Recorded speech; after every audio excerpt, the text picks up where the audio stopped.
سالار کو ہنسی آئی۔ آدھے گھنٹے میں طے ہونے والا راستے کو 1.5 گھنٹے میں طے کرنے والے کی جھنجھلاہٹ کا وہ اندازہ کر سکتا تھا۔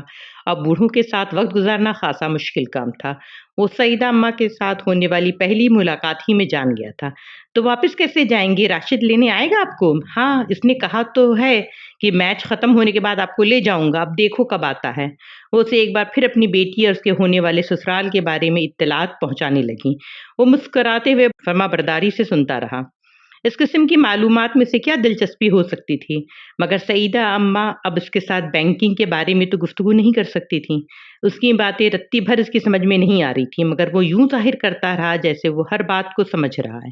دوپہر کا کھانا اس نے ان کے ساتھ کھایا، ان کے سامنے فریزر سے کچھ نکال کر گرم کرنے کی کوشش نہیں کی۔ وہ ایک بار پھر شادی کے فوائد اور ضرورت پر لیکچر نہیں سننا چاہتا تھا۔ اس نے ایک ریسٹورنٹ کو فون کر کے لنچ کا آرڈر دیا۔ 1 گھنٹے کے بعد کھانا آ گیا۔ کھانے کے وقت راشد تو نہیں آیا۔ سالار نے ان کی تشویش کو کم کرنے کے لیے کہا کہ میں گاڑی پر چھوڑ آتا ہوں آپ کو۔ وہ فوراً تیار ہو گئیں۔ ہاں یہ ٹھیک ہے، اس طرح تم میرا گھر بھی دیکھ لو گے۔ اماں جی میں آپ کا گھر جانتا ہوں، سالار نے کار کی چابی تلاش کرتے ہوئے انہیں یاد دلایا۔ آدھے گھنٹے کے بعد وہ اس گلی میں تھا جہاں سعیدہ اماں کا گھر تھا۔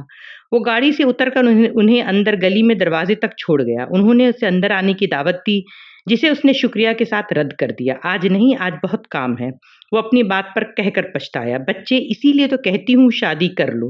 بیوی ہوگی تو خود سارے کام دیکھے گی، تم کہیں آ جا سکو گی۔ اب یہ کوئی زندگی ہے کہ چھٹی کے دن بیٹھے گھر میں کام کے لیے بیٹھے رہو؟ انہوں نے افسوس کے ساتھ اسے نظروں سے دیکھا۔ جی آپ ٹھیک کہہ رہی ہیں، اب میں جاؤں؟ اس نے کمال فرما برداری کا مظاہرہ کرتے ہوئے ان کی ہاں میں ہاں ملائی۔ ہاں ٹھیک ہے جاؤ، مگر یاد رکھنا شادی پر ضرور آنا۔ فرقان سے بھی ایک بار کہہ دینا، وہ بھی آئے اور اس کارڈ کو ضرور پہنچا دینا۔ سالار نے ان کے دروازے پر لگی ہوئی ڈور بیل بجا دی اور خدا حافظ کہتے ہوئے پلٹا۔ اپنے پیچھے اس نے دروازہ کھلنے کی آواز سنی۔ سعیدہ اماں اب اپنی بیٹی سے کچھ کہہ رہی تھیں۔ پھر کیا پروگرام ہے، چلو گے؟ فرقان نے اگلے دن شام کو اس سے کارڈ لیتے ہوئے کہا۔ نہیں، میں تو اس ویکینڈ پر کراچی جا رہا ہوں، IBA کے ایک سیمینار کے لیے۔ اتوار کو میری واپسی ہوگی، میں تو بس آ کر سوؤں گا۔ نتھنگ ایلس، تم چلے جانا، میں لفافہ دے دوں گا، وہ تم میری طرف سے معذرت کرتے ہوئے دے دینا، سالار نے کہا۔ کتنے افسوس کی بات ہے سالار، وہ خود کارڈ دے کر گئی ہیں، اتنی محبت سے بلایا ہے، فرقان نے کہا۔ جانتا ہوں، لیکن ادھر میں جا کر وقت ضائع نہیں کرنا چاہتا۔ بس تھوڑی دیر بیٹھیں گے پھر آ جائیں گے۔ فرقان، میری واپسی کنفرم نہیں ہے، ہو سکتا ہے میں اتوار کو آ ہی نہ سکوں یا اتوار کی رات کو آؤں۔ بے حد فضول آدمی ہو تم، وہ بڑی مایوس ہوں گی۔ کچھ نہیں ہوگا، میرے نہ ہونے سے ان کی بیٹی کی شادی تو نہیں رک جائے گی۔ ہو سکتا ہے انہیں پہلے ہی میرے نہ آنے کا اندازہ ہو۔ اب ایسے بھی فرقان، تم اور میں کوئی اتنے اہم مہمان نہیں ہیں، سالار نے لاپرواہی سے کہا۔ بہرحال میں اور میری بیوی تو جائیں گے، چاہے ہم کم اہم مہمان کیوں نہ ہوں، فرقان نے ناراضی سے کہا۔ میں نے کب روکا ہے، ضرور جاؤ، تمہیں جانا بھی چاہیے۔ سعیدہ اماں کے ساتھ تو تمہاری مجھ سے زیادہ بے تکلفی اور دوستی ہے، سالار نے کہا۔ مگر سعیدہ اماں کو میرے بجائے تمہارا زیادہ خیال رہتا ہے، فرقان نے جتایا۔ وہ مروت ہوتی ہے، سالار نے اس کی بات کو سنجیدگی سے لیے بغیر کہا۔ جو بھی ہوتا ہے، بہرحال تمہارا خیال تو ہوتا ہے انہیں۔ چلو، اور کچھ نہیں تو ڈاکٹر سبت علی کی عزیزہ ہے، وہی سمجھ کر تم ان کے وہاں چلے جاؤ، فرقان نے ایک اور حربہ آزمایا۔ ڈاکٹر صاحب تو خود یہاں نہیں ہیں، وہ تو خود شادی میں شرکت نہیں کر رہے۔ اگر وہ یہاں ہوتے تو کم از کم مجھے تمہاری طرح مجبور نہیں کرتے۔ اچھا، میں بھی نہیں کرتا، تمہیں مجبور نہیں جانا چاہتے ہو تو مت جاؤ، فرقان نے کہا۔ سالار ایک بار پھر اپنے لیپ ٹاپ کے ساتھ مصروف ہو چکا تھا۔ وہ ایک سرسبز وسیع سبزہ زارہ تھا جہاں وہ دونوں موجود تھے۔ وسیع کھلے سبزار میں درخت تھے مگر وہ زیادہ بلند نہیں تھے۔ خوبصورت پھولدار جھاڑیاں تھیں، چاروں طرف خاموشی تھی۔ وہ دونوں کسی درخت کے سائے میں بیٹھنے کے بجائے ایک پھولدار جھاڑی کے قریب کھلی دھوپ میں بیٹھے تھے۔ امامہ اپنے گھٹنوں کے گرد بازو لپیٹے ہوئے بیٹھی تھی اور وہ گھاس پر چت لیٹا ہوا تھا۔ اس کی آنکھیں بند تھیں۔ ان دونوں کے جوتے کچھ فاصلے پہ پڑے ہوئے تھے۔ ماما نے اس بار خوبصورت سفید چادر اوڑھی ہوئی تھی۔ ان دونوں کے درمیان گفتگو ہو رہی تھی۔ ماما اس سے کچھ کہتے ہوئے دور کسی چیز کو دیکھ رہی تھی۔ اس نے لیٹے لیٹے اس کی چادر کے ایک پلو سے اپنے چہرے کو ڈھانپ لیا، یوں جیسے دھوپ کی شعاؤں سے اپنی آنکھوں کو بچانا چاہتا ہو۔ اس کی چادر نے اسے عجیب سا سکون دی۔ ماما نے چادر کے سرے کو اس کے چہرے سے ہٹانے یا کھینچنے کی کوشش نہیں کی۔ دھوپ اس کے جسم کو ترواہٹ بخش رہی تھی۔ آنکھیں بند کیے وہ اپنے چہرے پر موجود چادر کے لمس کو محسوس کر رہا تھا۔ اس پر غنودگی طاری ہو رہی تھی اور وہ نیند سے اپنی گرفت میں لے رہی تھی۔ سالار نے ایک دم آنکھیں کھول دی۔ وہ اپنے بیڈ پر چت لیٹا ہوا تھا۔ کسی چیز نے اس کی نیند کو توڑ دیا۔ وہ آنکھیں کھولے کچھ دیر بے یقینی سے اپنے ارد گرد کے ماحول کو دیکھتا رہا۔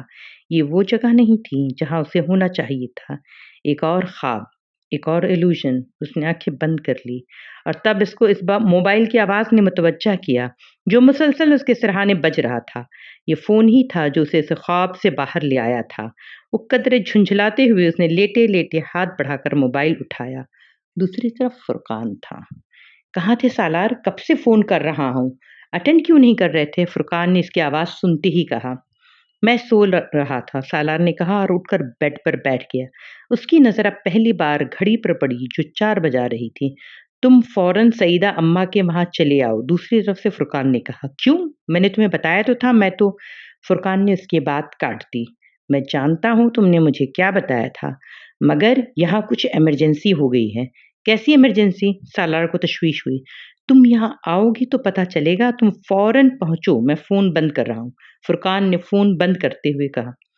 سالار کچھ پریشانی کے عالم میں فون کو دیکھتا رہا۔ فرقان کی آواز سے اسے اندازہ ہو گیا تھا کہ وہ پریشان تھا، مگر سعیدہ اماں کے وہاں پریشانی کی نوعیت کیا ہو سکتی تھی؟ 15 منٹ میں کپڑے تبدیل کرنے کے بعد گاڑی میں تھا۔ فرقان کی اگلی کال اس نے کار میں ریسیو کی۔ تم کچھ بتاؤ تو صحیح ہوا کیا ہے؟ مجھے پریشان کر دیا تم نے، سالار نے اس سے کہا۔ پریشان ہونے کی ضرورت نہیں ہے، تم ادھر ہی آ رہے ہو، یہاں آؤ گے تو تمہیں پتہ چل جائے گا۔ میں فون پر تفصیلی بات نہیں کر سکتا۔ فرقان نے ایک بار پھر فون بند کر دیا۔ تیز رفتار سے ڈرائیو کرتے ہوئے اس نے آدھے گھنٹے کا سفر تقریباً 15 منٹ میں طے کیا۔ فرقان اسے سعیدہ اماں کے گھر کے باہر ہی مل گیا۔ سالار کا خیال تھا کہ سعیدہ اماں کے وہاں اس وقت بہت چہل پہل ہوگی، مگر ایسا نہیں تھا۔ وہاں دور دور تک کسی بارات کے آثار نہیں تھے۔ فرقان کے ساتھ وہ بیرونی دروازے کے بائیں طرف بنے ہوئے ایک پرانی طرز کے ڈرائنگ روم میں آ گیا۔ آخر ہوا کیا جو مجھے اس طرح بلانا پڑ گیا؟ سالار اب الجھ رہا تھا۔ سعیدہ اماں اور ان کی بیٹی کے ساتھ ایک مسئلہ ہو گیا ہے۔ فرقان نے اس کے سامنے والے صوفے پر بیٹھتے ہوئے بے حد سنجیدہ تھا۔ کیسا مسئلہ؟ جس لڑکے سے ان کی بیٹی کی شادی ہو رہی تھی، اس لڑکے نے کہیں اور اپنی مرضی سے شادی کر لی ہے۔ مائی گڈنس، سالار کے منہ سے بے اختیار نکلا۔ ان لوگوں نے ابھی کچھ دیر پہلے سعیدہ اماں کو یہ سب فون پر بتایا اور ان سے معذرت کی۔ وہ لوگ اب اس بارات نہیں لا رہے ہیں۔ میں ابھی کچھ دیر پہلے ان لوگوں کے وہاں گیا ہوا تھا، مگر وہ لوگ واقعی مجبور ہیں۔ انہیں اپنے بیٹے کے بارے میں کچھ پتہ نہیں ہے کہ وہ کہاں ہے۔ اس لڑکے نے بھی انہیں صرف فون پر ہی اطلاع دی۔ فرقان تفصیل بتانے لگا۔ اگر وہ لڑکا شادی نہیں کرنا چاہتا تھا تو اسے پہلے ہی ماں باپ کو صاف صاف بتا دینا چاہیے تھا۔ بھاگ کر شادی کر لینے کی ہمت تھی تو ماں باپ کو پہلے اس شادی سے انکار کر دینے کی بھی ہمت ہونی چاہیے تھی، سالار نے ناپسندیدگی سے کہا۔ سعیدہ اماں کے بیٹوں کو اس وقت یہاں ہونا چاہیے تھا، وہ اس معاملے کو ہینڈل کر سکتے تھے، لیکن وہ اب وہ نہیں ہے تو کسی نہ کسی کو تو سب کچھ دیکھنا ہے۔ سعیدہ اماں کے کوئی اور قریبی رشتہ دار نہیں ہے؟ سالار نے پوچھا۔ میں نے ابھی کچھ دیر پہلے ڈاکٹر سبتلی سے بات کی ہے فون پر، فرقان نے اسے بتایا، لیکن ڈاکٹر صاحب بھی فوری طور پر کچھ نہیں کر سکیں گے، یہاں ہوتے تو اور بات تھی، سالار نے کہا۔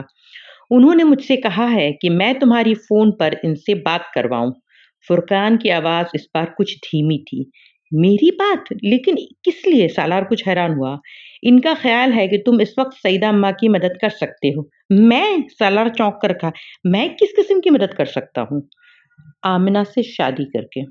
سالار دم بخود پلکیں جھپکائے بغیر اسے دیکھتا رہا۔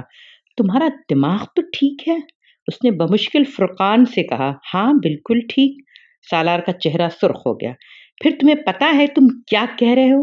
وہ ایک جھٹکے سے اٹھ کھڑا ہوا۔ فرقان برق رفتاری سے اٹھ کر اس کے راستے میں حائل ہوا۔ کیا سوچ کر تم نے یہ بات کہی؟ سالار اپنی آواز پر قابو نہیں رکھ سکا۔ میں نے یہ سب تم سے ڈاکٹر صاحب کے کہنے پر کہا ہے۔ سالار کے چہرے پر ایک رنگ آ کر گزر گیا۔ تم نے انہیں میرا نام کیوں دیا؟ میں نے نہیں دیا سالار، انہوں نے خود تمہارا نام لیا۔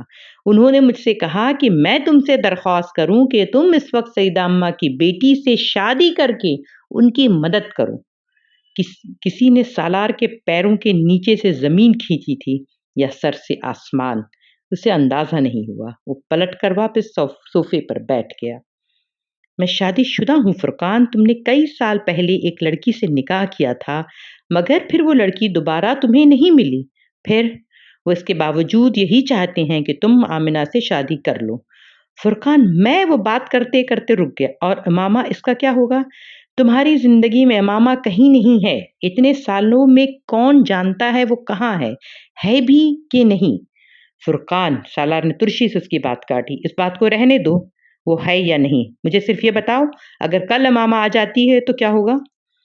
تم یہ بات ڈاکٹر صاحب سے کہو، فرقان نے کہا۔ نہیں، تم یہ سب کچھ سیدہ اماں کو بتاؤ، آمنہ کو بتاؤ۔ ضروری تو نہیں کہ وہ ایک ایسے شخص کو قبول کر لے جس کی پہلے سے ایک بیوی ہو، ایسا ہوتا تو پھر وہ اسی لڑکے کو قبول کر لیتی جس نے کہیں اور شادی کر لی ہے۔ وہ اگر بارات لے کر آ جاتا تو شاید یہ بھی ہو جاتا۔ مسئلہ تو یہی ہے کہ وہ آمنہ سے دوسری شادی پر بھی تیار نہیں ہے۔ اسے ڈھونڈا جا سکتا ہے لیکن یہ کام اس وقت نہیں ہو سکتا۔ ڈاکٹر صاحب نے آمنہ کے لیے غلط انتخاب کیا ہے، میں آمنہ کو کیا دے سکتا ہوں؟ میں تو اس آدمی سے بھی بدتر ہوں جو ابھی اسے چھوڑ کر گیا ہے۔ سالار نے بے چارگی سے کہا، سالار، انہیں اس وقت کسی کی ضرورت ہے۔ ضرورت کے وقت صرف وہی آدمی سب سے پہلے ذہن میں آتا ہے جو سب سے زیادہ قابل اعتبار ہو۔ تم زندگی میں اتنے بہت سے لوگوں کی مدد کرتے آ رہے ہو، کیا ڈاکٹر سبت علی صاحب کی مدد نہیں کر سکتے؟ میں نے لوگوں کو پیسے سے مدد کی ہے، ڈاکٹر صاحب مجھ سے پیسے نہیں مانگ رہے۔ اس سے پہلے فرقان کچھ کہتا، اس کے موبائل پر کال آنے لگی۔ اس نے نمبر دیکھ کر موبائل سالار کی طرف بڑھا دیا۔ ڈاکٹر صاحب کی کال آ رہی ہے۔ سالار نے سستے ہوئے چہرے کے ساتھ موبائل پکڑ لیا۔ وہاں بیٹھے موبائل کان سے لگائے سالار کو پہلی بار احساس ہو رہا تھا کہ زندگی میں ہر بات ہر شخص سے نہیں کی جا سکتی۔ وہ جو کچھ فرقان سے کہہ سکتا تھا وہ ان سے اونچی آواز میں بات نہیں کر سکتا تھا، انہیں دلائل دے سکتا تھا، نہ بہانے بنا سکتا تھا۔ انہوں نے مخصوص نرم لہجے میں اس سے درخواست کی تھی، اگر آپ اپنے والدین سے اجازت لے سکیں تو آمنہ سے شادی کر لیں، وہ میری بیٹی جیسی ہے۔ آپ سمجھیں میں اپنی بیٹی کے لیے آپ سے درخواست کر رہا ہوں، آپ کو تکلیف دے رہا ہوں، لیکن میں ایسا کرنے کے لیے مجبور ہوں۔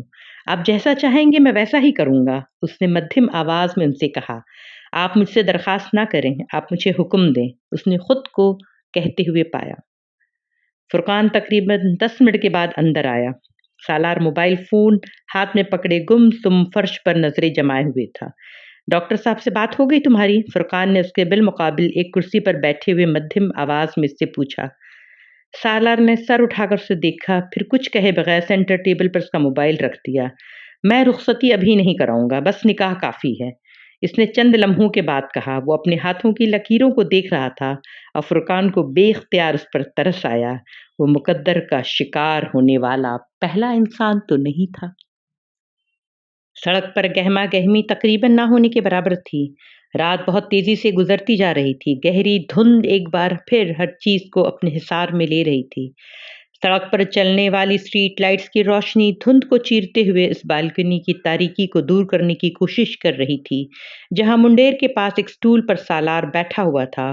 منڈیر پر اس کے سامنے کافی کا ایک مگ پڑا ہوا تھا جس میں سے اٹھنے والی گرم بھاپ دھند کے پس منظر میں عجیب سی شکلیں بنانے میں مصروف تھی، اور وہ سینے پر دونوں ہاتھ لپیٹے یک ٹک نیچے سنسان سڑک کو دیکھ رہا تھا جو دھند کے اس غلاف میں بہت عجیب نظر آ رہی تھی۔ رات کے 10 بج رہے تھے اور چند منٹ پہلے ہی وہ گھر پہنچا تھا۔ سعیدہ اماں کے گھر نکاح کے بعد وہاں وہ رکا نہیں تھا۔ اسے وہاں عجیب سی وحشت ہو رہی تھی۔ وہ گاڑی لے کر بے مقصد شام سے رات گئے تک سڑکوں پر پھرتا رہا۔ اس کا موبائل آف تھا۔ وہ بیرونی دنیا سے اس وقت کوئی رابطہ نہیں کرنا چاہتا تھا۔ موبائل آن ہوتا تو فرقان اس سے رابطہ کرتا، بہت سی وضاحتیں دینے کی کوشش کرتا، یا ڈاکٹر سبت علی رابطہ کرتے، اس کا شکریہ ادا کرنا چاہتے۔ یہ دونوں چیزیں وہ نہیں چاہتا تھا۔ وہ اس وقت مکمل خاموشی چاہتا تھا۔ اٹھتی ہوئی بھاپ کو دیکھتے ہوئے اس نے ایک بار پھر چند گھنٹے پہلے واقعات کے بارے میں سوچا۔ سب کچھ ایک خواب کی طرح لگ رہا تھا، کاش کہ خواب ہی ہوتا۔ وہاں بیٹھے کئی ماہ پہلے حرم پاک میں مانگی جانے والی دعا یاد آئی۔ تو کیا اسے میری زندگی سے نکال دینے کا فیصلہ ہوا ہے؟ اس نے تکلیف سے سوچا۔ تو پھر یہ اذیت بھی تو ختم ہونی چاہیے۔ میں نے اس اذیت سے رہائی بھی تو مانگی تھی۔ میں نے اس کی یادوں سے فرار بھی تو چاہا تھا۔ اس نے منڈیر پر رکھا گرم کافی کا کپ اپنے سرد ہاتھوں میں لیا۔ تو ماما ہاشم، بالآخر تم میری زندگی سے ہمیشہ کے لیے نکل گئی۔ اس نے کافی کی تلخی اپنے اندر اتاری۔ اور اب میں کیا پچھتاؤں کہ کاش میں کبھی سعیدہ اماں کو اس سڑک پر نہ دیکھتا، یا میں ان کو لفٹ نہ دیتا۔ یا ان کا گھر مل جاتا اور میں انہیں وہاں ڈراپ کر کے آ جاتا، ان کو اپنے گھر نہ لاتا، نہ روابط بڑھاتا، نہ اس شادی پر مجھے بلاتی، یا پھر کاش میں آج کراچی میں ہی نہ ہوتا، یا ہوتا ہی نہیں، یا میں موبائل آف کر کے سوتا، فون کا ریسیور رکھ دیتا، فرقان کی کال ریسیو ہی نہ کرتا، یا پھر کاش میں ڈاکٹر سبت علی کو نہ جانتا، ان کے کہنے پر مجھے مجبور نہیں ہونا پڑتا، یا پھر شاید مجھے تسلیم کر لینا چاہیے کہ امامہ میرے لیے نہیں ہے۔ اس نے کافی کا مگ دوبارہ منڈیر پر رکھ دیا، اس نے دونوں ہاتھ اپنے چہرے پر پھیرے، پھر جیسے کوئی خیال آنے پر اپنا والٹ نکال لیا۔ والٹ کی ایک جیب سے اس نے ایک تہہ شدہ کاغذ نکال کر کھولا۔ ڈیئر انکل سکندر، مجھے آپ کے بیٹے کی موت پر بہت افسوس ہوا۔ چند سال پہلے میری وجہ سے آپ کو بہت تکلیف اٹھانی پڑی، میں اس کے لیے معذرت خواہ ہوں۔ مجھے سالار کو کچھ رقم ادا کرنی تھی، وہ اب میں آپ کو بھیج رہی ہوں۔ خدا حافظ، امامہ ہاشم۔ اس نے 9 ماہ میں کتنی بار اس کاغذ کو پڑھا تھا اسے یاد نہیں تھا۔ اس کاغذ کو چھوتے ہوئے اسے کاغذ میں امامہ کا لمس محسوس ہوتا، اس کے ہاتھ سے لکھے ہوئے اپنا نام، کاغذ پر تحریر، ان چند جملوں میں اس کے لیے کوئی اپنائیت نہیں تھی۔ وہ یہ بھی جانتا تھا کہ امامہ کو اس کی موت کی خبر پر کوئی افسوس نہیں ہوا تھا، وہ اس خبر اس لیے 2.5 سال بعد رہائی کا پیغام بن کر آئی تھی، اسے کیسے افسوس ہو سکتا ہے؟ لیکن اس کے باوجود وہ چند جملے اس کے لیے بہت اہم ہو گئے تھے۔ اس نے کاغذ پر لکھے جملوں پر اپنی انگلیاں پھیری، اس نے آخر میں لکھے امامہ ہاشم کے نام کو چھوا، پھر کاغذ کو دوبارہ اسی طرح تہہ کر کے والٹ میں رکھ لیا۔ منڈیر پر کافی کا مگ سرد ہو چکا تھا، سالار نے ٹھنڈی کافی کے باقی مگ کو ایک گھونٹ میں اپنے اندر انڈیل لیا۔ ڈاکٹر سبت علی 1 ہفتے تک لندن سے واپس پہنچ رہے تھے اور اسے ان کا انتظار تھا۔ امامہ ہاشم کے بارے میں جو کچھ وہ اتنے سالوں میں انہیں نہیں بتا سکا تھا، وہ انہیں بتانا چاہتا تھا۔ اپنے ماضی کے بارے میں جو کچھ وہ انہیں نہیں بتایا تھا اور اب ان سے کہنا چاہتا تھا کہ اب اسے پرواہ نہیں تھی کہ وہ اس کے بارے میں کیا سوچیں گے۔ رمضان کی 4 تاریخ تھی جب ڈاکٹر سبت علی واپس آ گئے تھے۔ وہ رات کو کافی دیر سے آئے تھے اور سالار نے اس وقت انہیں ڈسٹرب کرنا مناسب نہیں سمجھا۔ وہ رات کو ان کے پاس پہلے کی طرح جانا چاہتا تھا، مگر دوپہر کو خلاف توقع بینک میں ان کا فون آ گیا۔ سالار کے نکاح کے بعد یہ ان کا سالار کے ساتھ تیسرا رابطہ تھا۔ وہ کچھ دیر اس کا حال احوال دریافت کرتے رہے، پھر انہوں نے ان سے کہا، سالار آج آپ رات کو نہ آئیں، شام کو آ جائیں، افطاری میرے ساتھ کریں۔ ٹھیک ہے، میں آ جاؤں گا، سالار نے حامی بھرتے ہوئے کہا۔ کچھ دیر ان کے درمیان مزید گفتگو ہوتی رہی، پھر ڈاکٹر سبت علی نے فون بند کر دیا۔ وہ اس دن بینک سے کچھ جلدی نکل آیا۔ اپنے فلیٹ پر کپڑے تبدیل کرنے کے بعد جب وہ ان کے وہاں پہنچا تو اس وقت افطاری میں 1 گھنٹہ باقی تھا۔ ڈاکٹر سبت علی کا ملازم اسے اجتماعی والے بیرونی کمرے کے بجائے سیدھا اندر لاؤنج میں لے آیا۔ ڈاکٹر سبت علی نے بڑی گرم جوشی کے ساتھ اس سے بغلگیر ہونے کے بعد بڑی محبت کے ساتھ اس کا ماتھا چوما۔ پہلے آپ ایک دوست کی حیثیت سے یہاں آتے تھے، آج آپ گھر کا ایک فرد بن کر یہاں آئے ہیں۔ وہ جانتا تھا کہ اشارہ کس طرف تھا۔ آئیے بیٹھیے۔ وہ اس سے بیٹھنے کا اشارہ کرتے ہوئے خود دوسرے صوفے پر بیٹھ گئے۔ بہت مبارک ہو، اب تو آپ بھی گھر والے ہو گئے۔ سالار نے خاموش نظروں اور پھیکی مسکراہٹ کے ساتھ انہیں دیکھا۔ وہ مسکرا رہے تھے۔ میں بہت خوش ہوں، آپ کی شادی آمنہ سے ہوئی، وہ میرے لیے میری چوتھی بیٹی کی طرح ہے اور اس رشتے سے آپ میرے داماد ہیں۔ سالار نے نظریں جھکا لیں۔ اس کی زندگی میں امامہ ہاشم کا باب نہ لکھا ہوتا تو شاید ان کے منہ سے یہ جملہ سن کر وہ اپنے آپ پر فخر محسوس کرتا، مگر سارا فرق امامہ ہاشم تھی۔